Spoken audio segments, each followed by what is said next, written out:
so hello everybody.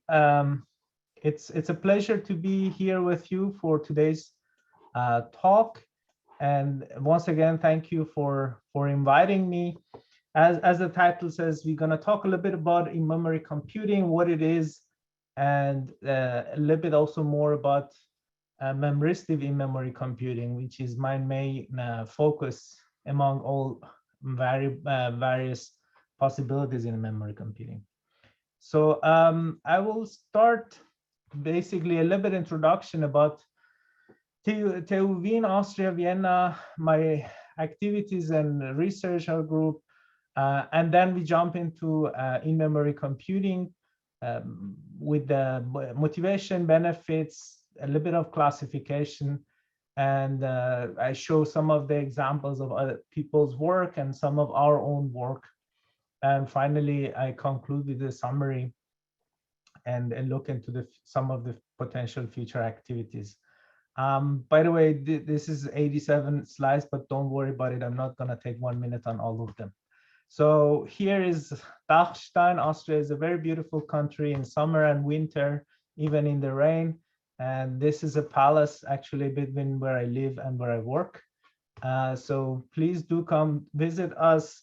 TU Wien is a very old university built in 1815 first, and we currently have 30,000 students and around 4,000 scientific staff.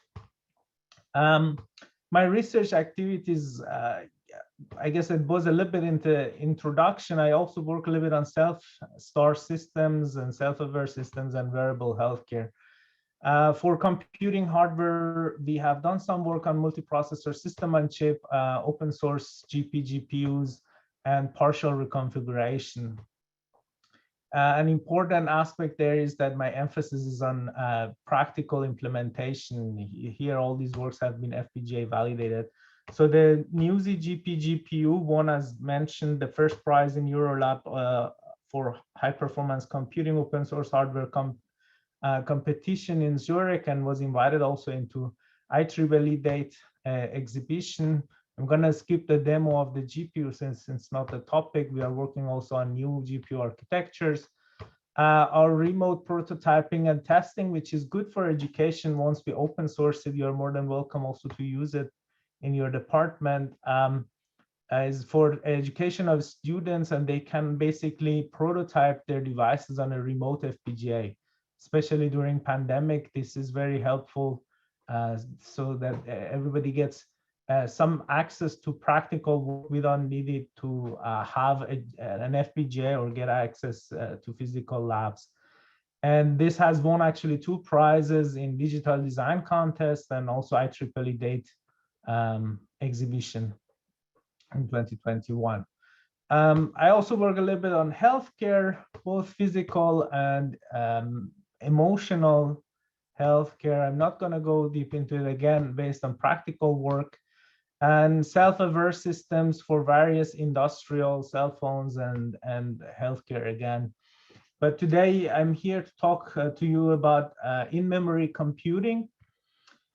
And let's see, what do we mean by in-memory computing? So in 1946, von-Neumann basically wrote this nice paper about computing systems and divided the components of the computing systems into 3 parts. Where computation happens, or we call it processors normally, where the data is stored, so memory or storage, and of course, you need a communication component to transfer the data from where it's stored to where it's processed. So this is the traditional computer architecture, is still the dominant computer architecture today after 70 years. And even though we are seeing an exponential growth in the number of or size of the data that has to be processed. And when we look at it at the moment, we have all these different levels of caches and memory and so on. But the question is whether this computer architecture is actually efficient or not. So at the moment, the single memory access for, let's say you want to do an addition of a data that is not in the cache, costs you about 100 to 1,000 times of the actual addition operation in terms of energy. In terms of latency is also not more better. But one interesting point is that this is a historical issue. So in 1996, even we see that Richard Seitz mentions that it's memristive, and he's talking about the problem with the performance improvement. And if we look at it, we see that a large portion, majority portion of the time of a processor is actually installing due to cache misses. And even now, or well, more recently in 2015, when we Safari Group from ETH, they looked into the Google's data center workload, we see that again, half of the cycles are spent on basically stalled caches. So what is the problem? Data movement. It's a very major system, energy and delay, but bottleneck.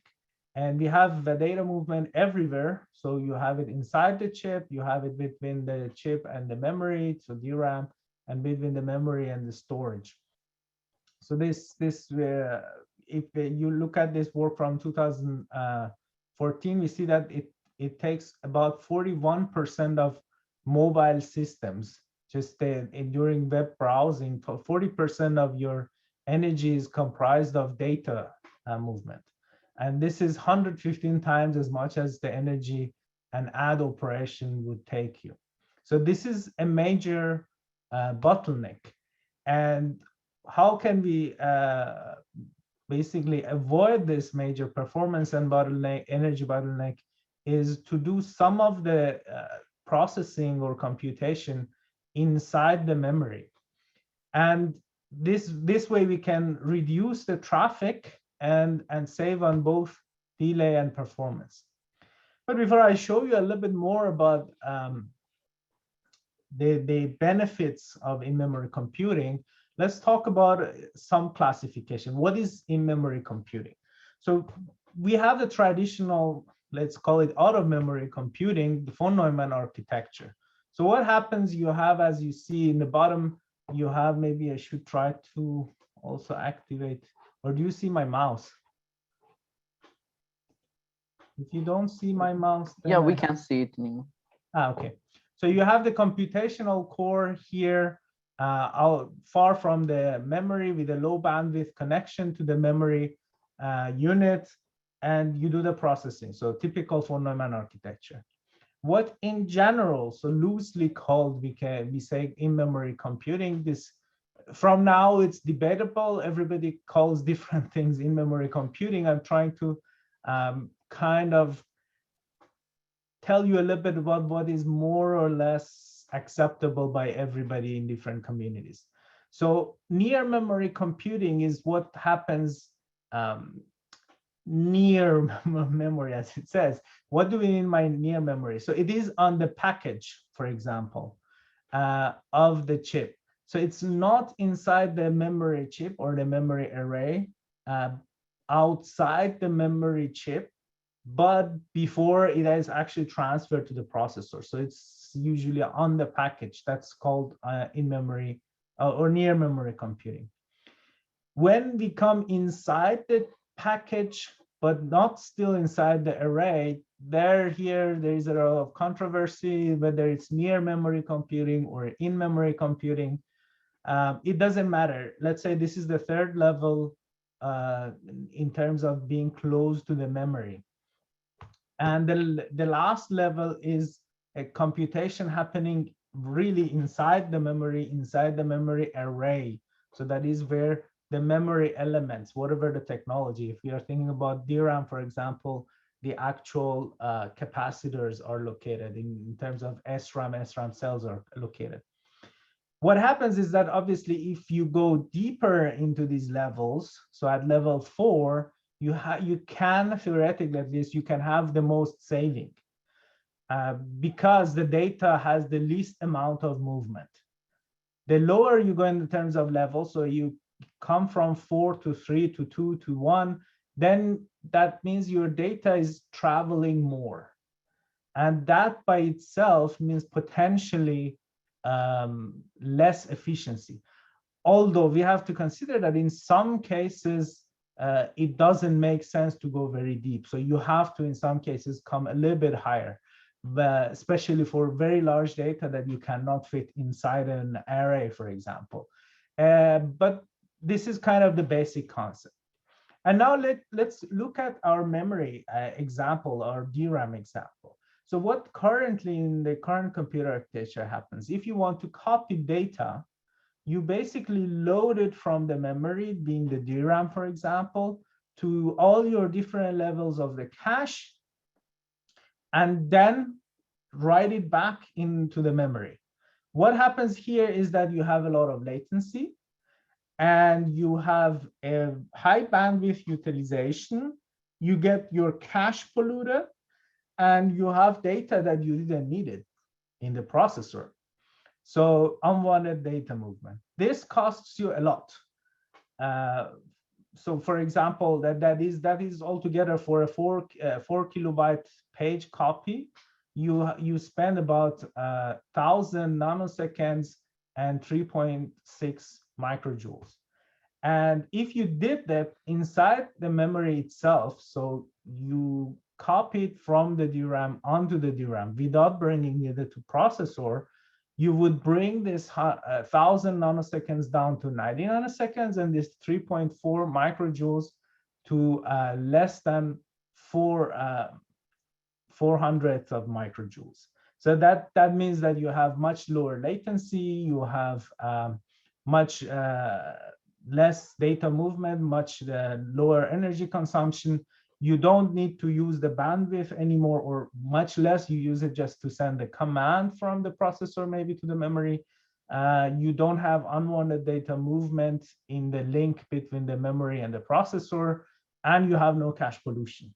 So even in the cache, you gain on that part, you will gain eventually, because no data is being kicked out of the cache, for example, since cache might be full. Now, this is another representation of this work by Safari Group. So you see that you can save about 11 times on the latency and 74 times on the energy. So, but you can do more than just copies. You can do also operations. So this is structure, the Ambit work is somewhat an in-array or in-memory computation, where you charge C either to 0 or 1, and then once you connect these switches based on the initial state of C, you actually perform the AND or operation on the bits. So again, this happens inside the data, inside the array. And there you can see that you can gain even more in terms of performance and energy reduction. Now, we talked about the data movement between memory and the processor, but what about the storage and the memory? And here, for example, you can see Mythic's flash-based work. They basically do signal processing. This is for OpenPose, which is an image processing application, and they use flash as their main technology to hold the weights or do the matrix multiplication and so on. And here you see again that you gain a lot of performance. So you have higher frame rate, more frames that you can process at within a given time, while using much less energy. So this is again more improvement, because you're going deeper into in levels of memory, and you're again avoiding more data movement, or you're reducing the data movement even further. Now, all that is good, but it's not sufficient. If we want to have sustainable improvement in the computing, which we do want, we need to think about what has happened in the compute performance improvement. So since 1975 till about a decade ago, we have been witnessing an improvement of about 20 to 30% performance improvement per year, and at some points even more. A lot of this was actually due to Moore's law, but in between, we also started to face different problems. So we hit the power wall or end of Dennard scaling. So we have limitations currently on our CMOS chips in terms of available power. And then we hit the Amdahl's law around 10 years ago or so. That is, the performance improvement that you are getting from parallelism is also slowing down. And now we are very much approaching to the size of single electrons in CMOS technology. So that means that end of Moore's law is basically closer than ever. And if we look at it differently, we see the problem maybe a little bit better, because how long did it take before to double the performance of computer? About 2 to 3 years. And this probably most of you, even many of you are very young. If you compare your first computer to what you have now, you would feel the performance improvement. Every couple of years, you probably change your cell phone. And these are all related. But at the moment, at this rate, if we want to continue, it will take 20 years to double the performance. Of course, this is not something you can accept. You're even processing more data, and you have even more needs. So the demand on performance improvement is increasing, but the technology is not able to address or satisfy a lot of this demand. So what do we need to do? This actually gives way to new memory technologies. Why? Because just look at the DRAM. We have the speed gap. What is the speed gap? So you can see that there are 2 points here to know this. The speed gap is actually the difference between the speed of improvement in processing. So we had the core processors doubling every 2 years, as we said, whereas DRAM capacity was doubling every 3 years. Now, through the core processing is slowing down, so we can solve a lot of, or some of that issue within memory processing. But if you look at this figure, you see that the DRAM latency, the base technology, has not changed. So basically, there has been no improvement over many years in the DRAM technology itself. Even though, yes, we gained some performance improvement with bandwidth increase or capacity increase, but still, DRAM, it seems that it cannot satisfy a lot of the needs that we have. And that basically gives us the new technologies we need. So far, most of our memory technologies have been charge-based, SRAM, DRAM, flash, so cache memory storage. But now we have a lot of work on emerging memory technologies. These emerging memory technologies are mostly resistance-based. And some of the representative categories are ReRAMs, phase change memory, or ReRAMs or resistive RAMs, phase change memory, or PCM, and magnetic RAMs or MRAMs. And they are also referred to under an umbrella term called memristors. So just looking at time, all right. What are the characteristics? So they all have their own advantages and disadvantages, and that's why also traditionally we have SRAM right in the near the processor as cache, DRAM as the memory in between the cache and storage, basically, but because of delay, because of energy. But if we look at all of these different technologies, ReRAMs kind of stand out. They are not perfect or the best in every term, but in many terms, actually, they stand out, and they have proven to be better. And we see that in a lot of works, also in research, especially for in-memory computing, people are focusing on ReRAMs compared to, especially those more long-term that are working on emerging technologies. And so that's also why we are working on memristors and especially ReRAMs. But what are memristors altogether? So in 1971, Leon Chua basically predicted, based on physical equations, that other than capacitor, resistor, and inductor, there should be a fourth element that we don't know of. This fourth element was supposed to basically relay charge and flux.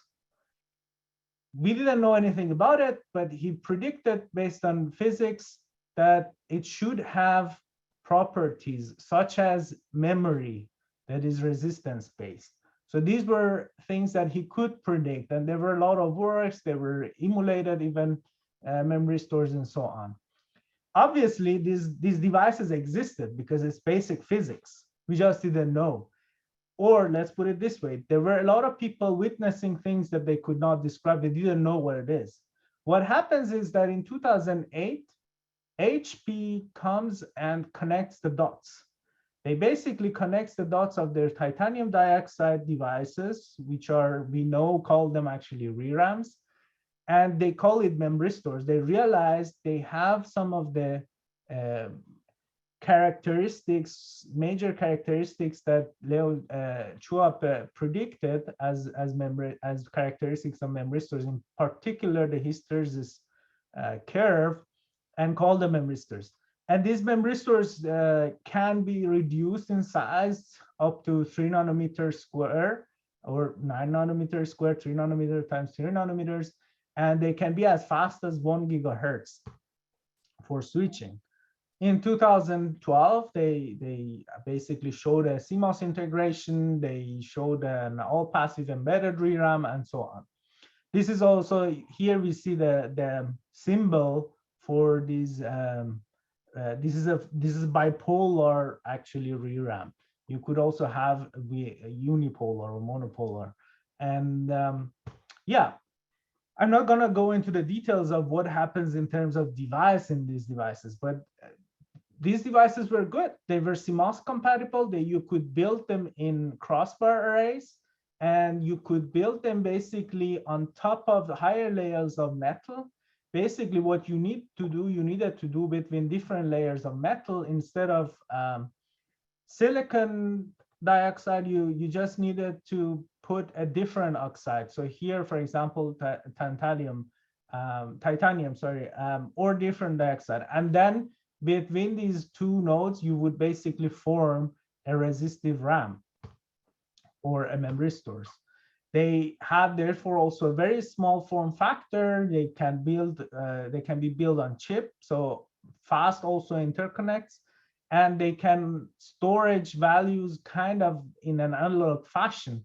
So you could build basically single bit or multi-bit storage with each of these devices. So even as memory, they had a lot of advantages, but that's not where it stopped. So as I said, they have an analog nature in terms that you can tune, not all of them, but most of them, you can tune their resistance in a continuous fashion. And what does this look like? A neuron, for example. So in real neuron, what happens, your different neurons or different axons and synapses have different resistance. And based on these resistances, the impulses travel between different neurons and what happens. And we model this typically with weights in an artificial neural network. But as we said, if you can basically tune this resistance continuously, and they keep this value, so the resistance actually, they have a memory, they keep the value of resistance, so you don't need to refresh it. It's virtually doesn't lose the value at all. So it has some forgetting effect, but very slow, similar again to our synapses.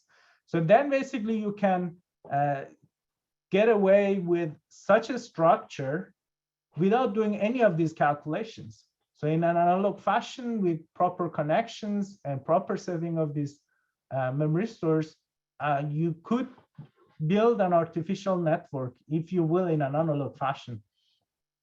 And here is, for example, the work of IBM that we see. This is a compressed sensing and recovery. You see the original image and the reconstructed image. Visually, they look the same. What is the point here? They actually reduce the power consumption by 50 times compared to an optimized 4-bit FPGA accelerator made for matrix vector multiplication and divider. So these are some of the advantages that you can get from these devices. But you can also do typical logic, basically, what we are used to do. So if you look at it, if you remember those classification we had, so we have in the top level in the 1 and 2, basically digital logic, normal CMOS.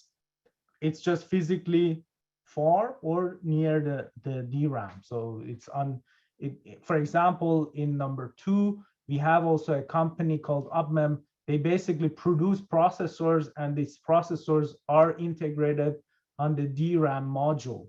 So the chips are there, normal, like a normal DRAM, with an additional chip, which is a processor. So data can be processed on the module without traveling to the processor through the motherboard and all those stuff.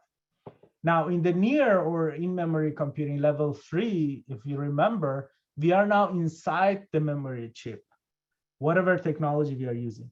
Here, you can have digital or analog logic, or digital or analog kind of operations. And in the third level, or in the fourth level, we are inside the array itself. So we are dealing with the different components being connected differently. And here, one of the key components here is called stateful logic. What is a stateful logic? Basically, these operations, as we said, these devices, especially memristors, I mean, you can do that. What I showed you, the ambit, you can also call a stateful logic, because the data doesn't travel outside the array, and you can perform an operation inside the array already. So that's what kind of the stateful logic is. So you have the states of the memory devices representing or performing the operation. In the digital or analog logic, you usually have voltage or current as your logic, as the representation of your logic. In the stateful logic, the state of the memory element is your logic. So if the memory element is 1, the state is 1, and so on. And if it's 0, it's 0. And by combining them or connecting them differently, then you get the operations. But the result is, again, the state of another memory element. So you don't have data movement outside the array. Now, one of the first actually stateful logic for memristors, again, was introduced by HP, and it was called material implication or imply. This is a logic a little bit less taught in schools. We are used to Boolean, but at least electrical engineer or computer engineers. Imply logic is also not very difficult. It's basically if A, then B. So let's say if you say that if it rains, I'll go dancing. Now, assessing the validity of this statement means imply. So if it rains and you go down, if it doesn't rain, so 0, and you don't go dancing, everything is good. You did nothing wrong. If it doesn't rain and you go dancing, that's also fine. What you had mentioned was if it rains, you will go dancing. So you didn't talk about if it doesn't rain. Now, if it does rain and you don't go dancing, your statement was wrong. And that's the only place where you have this 0 at the output. And if it rains and you go dancing, is all good too, right? So what happens in the implied logic, the memristor B basically after the operation stores the result of A imply B. So it assesses the validity of this statement and stores it in itself. So that's statefulness, right? Now, it can be shown that adding a false operation or a not, basically a false operation is a not gate, you will have a complete logic, and you can do all the Boolean logic, for example, that you have in mind. And now with that, basically, if you look at it, a lot of people then try to make adders, for example. And what they did, they basically used typical Boolean logics and tried to implement it. Now, what we did in 2017, we said, well, these are all Boolean logic. This is not efficient implementation for imply. So we extracted a lot of imply equivalencies and basically come up with a new term which looks much longer, but it's imply logic based. And then we showed that this is actually faster than existing adders.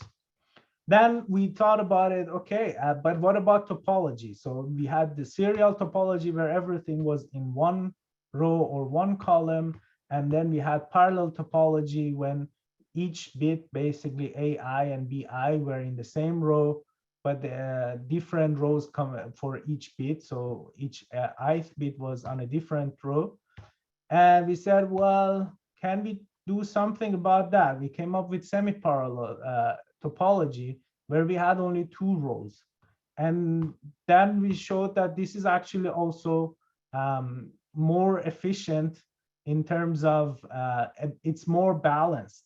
So it's more compact than parallel, but it's faster than serial. So this is the work published in IEEE TVLSI. Then we came up with the semi-serial topology.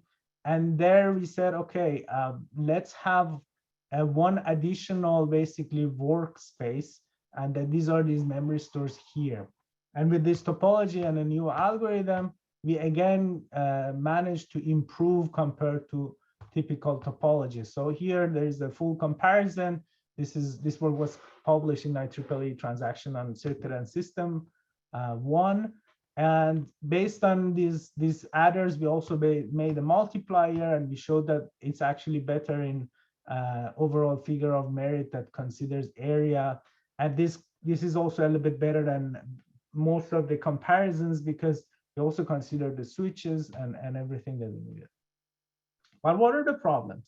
So we talked about B storing the result of A implies B, but we didn't talk about what happens to A after operation. And that is something that nobody actually talks about or talked about. Now, maybe more people are aware of it. So everybody assumed then that A actually remains or keeps its initial state, but our simulations showed that it doesn't. After especially few operations, it loses its state.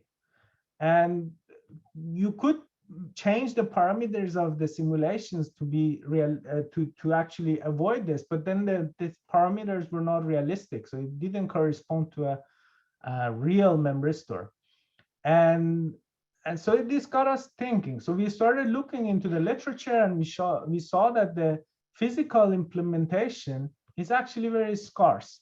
So we looked into 6 different keywords, the combination, and Google Scholar that considers a lot of main venues of publication, and we took the first 30 most cited, basically, or most important relevant publications, and we saw that only 20% of them have implementation or measurement. 32% were circuit simulations, and 48% were only theory. So this has a lot of implication. Why? Because the simulations are a lot of times ad hoc. Some people even did MATLAB simulations or didn't even do any simulations as it discussed, or LT-SPI simulation. In CMOS, you have massive CAD tool support.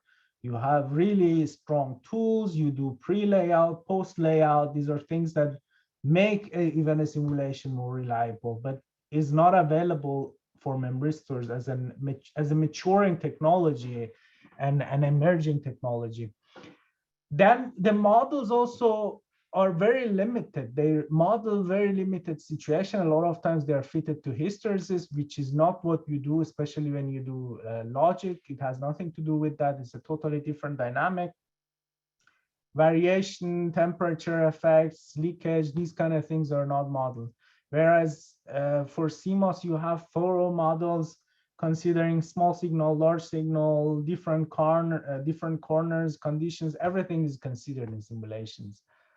And then a lot of the devices are also, there is no uniform. In CMOS, when you talk about CMOS, you talk about commercial industrial development. You have big companies producing this. you have a point of reference. But in this maturing technology, you have a lot of universities actually developing devices, and the models are also usually coming from these universities, and that's it. A lot of others don't have access. There are some companies now producing chips, basically, that discrete devices you can buy. There are CA, Leti, and TSMC, for example, now offer fabrication. But again, a lot of people don't have access to that. And the nature of circuits are also a lot of times very analog. It's not really comparable to the traditional digital. And in analog, if you can never kind of publish a pre-layout in a good journal or a good conference, a lot of times you cannot even publish after post layout. You need to have measurement. And this is a standard that a lot of works were not held to. Now it's improved, so standards are increasing, demands are increasing, but we have incomplete models, incomplete design flows, CAD tool selection is difficult, and access to device is very limited. So how can we improve this? We should have transparency of what we did and how we did it, and we should have forums for discussion. Now, based on these needs, we actually started to do some work. We got these known memristors, again, used as an umbrella term. Actually, they're resistive RAMs, and manufactured by Gnome. We build real devices. So here you see, for example, this is the first chip we had, and we built a real memory device. These are the measurement results that you can see. And based on this, we built a new simulation model. So as we said, so some of the shortcomings of these models is that variation, cyclic variation and device-to-device variation were not modeled. Static and dynamic behaviors were not modeled. Leakage, for example, step responses, impulse responses were not modeled. Corner models didn't exist. Temperature model don't exist. Parasitics and physical characteristics are not extracted.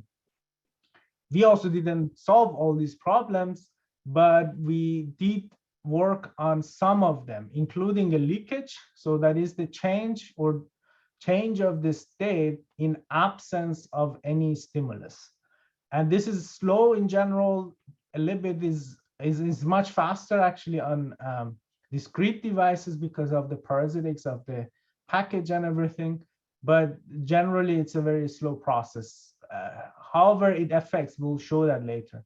And we started modeling this. This is actually now on archive. I should have changed the slide. It's on archive. And if you want the model is not public, but I would be happy to provide it to whoever wants to use it.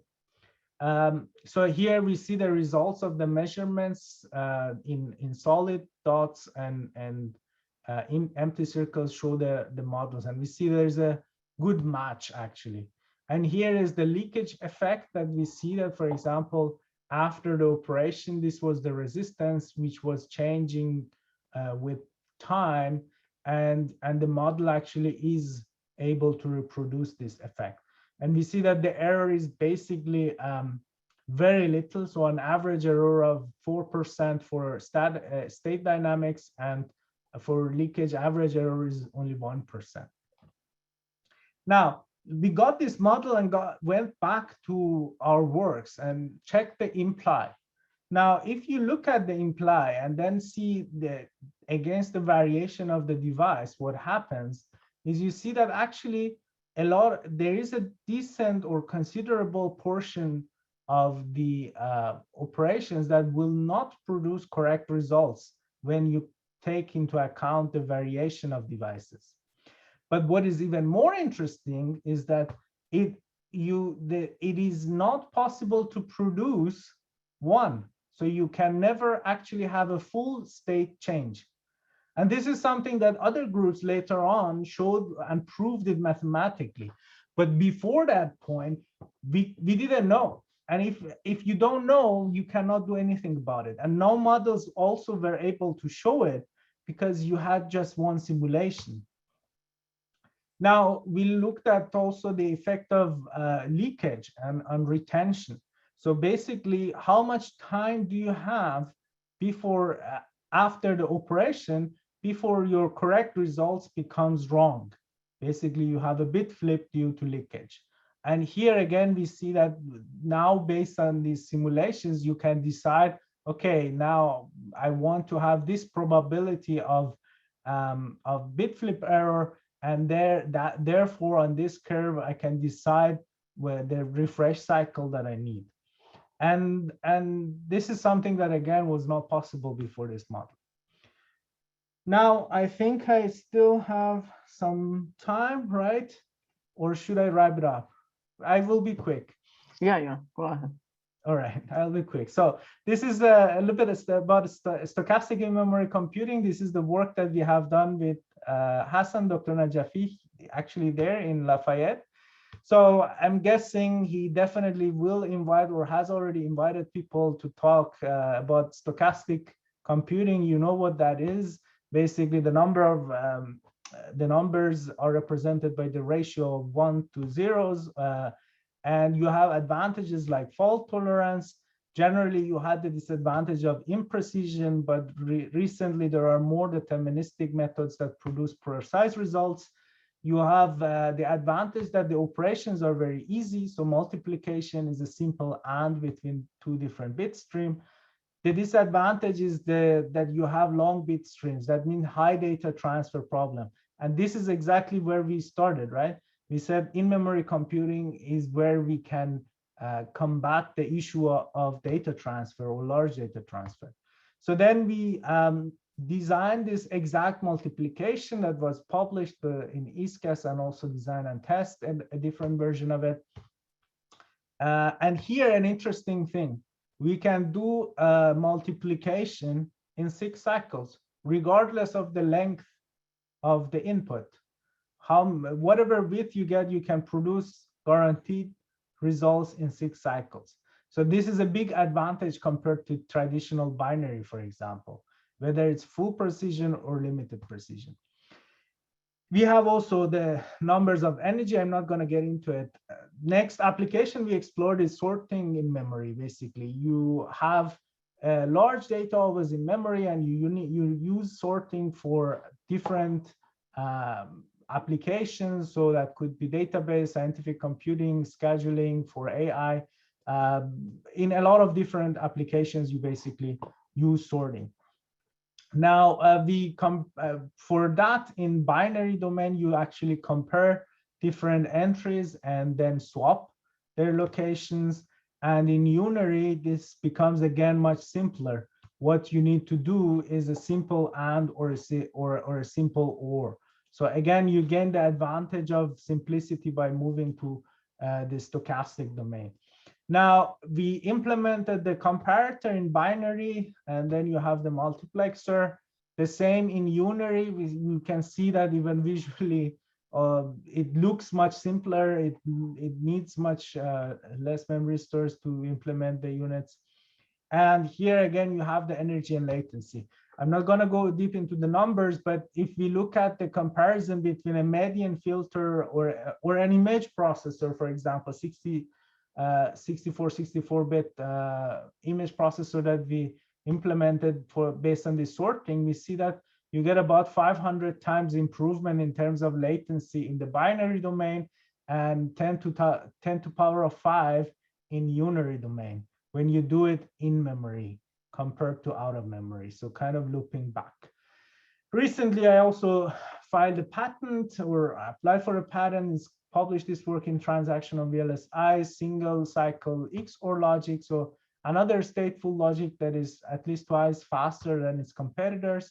And you can get basically 50 to 400% faster in an adder and 2 to 50 times more energy efficient.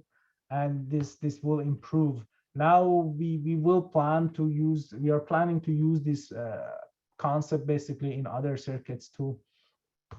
Now, to summarize and wrap up the talk, so we talked about the computer performance issues and how we can basically solve it using innovative solutions, especially in memory computing, the benefits of it with different technologies. And we talked about the need for emerging memory technologies and what these are. Then we focused on memristive in memory computing, especially the ReRAMs. And we talked about their design, their modeling, the implementation issues that face.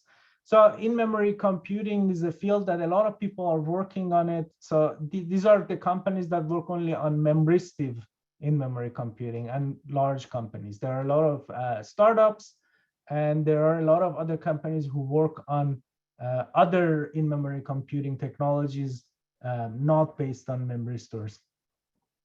But what we need to do, we need to work on methodologies for reliable design. We need to, we plan also to work on approximate in-memory computing, stochastic in-memory computing. So something that I presented, we plan to work more on it. Machine learning, a lot of people are working on it, but the system integration of aspect of it is interesting. And graphic processing in memory is another promising field, again, because there's a lot of data to be processed.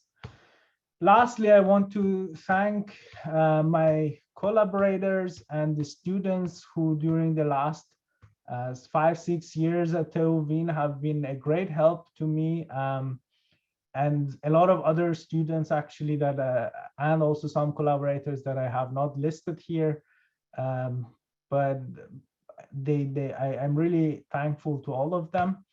And I would like to thank you for the time and attention that you gave to me today. And I'll be happy to take your questions should you have any.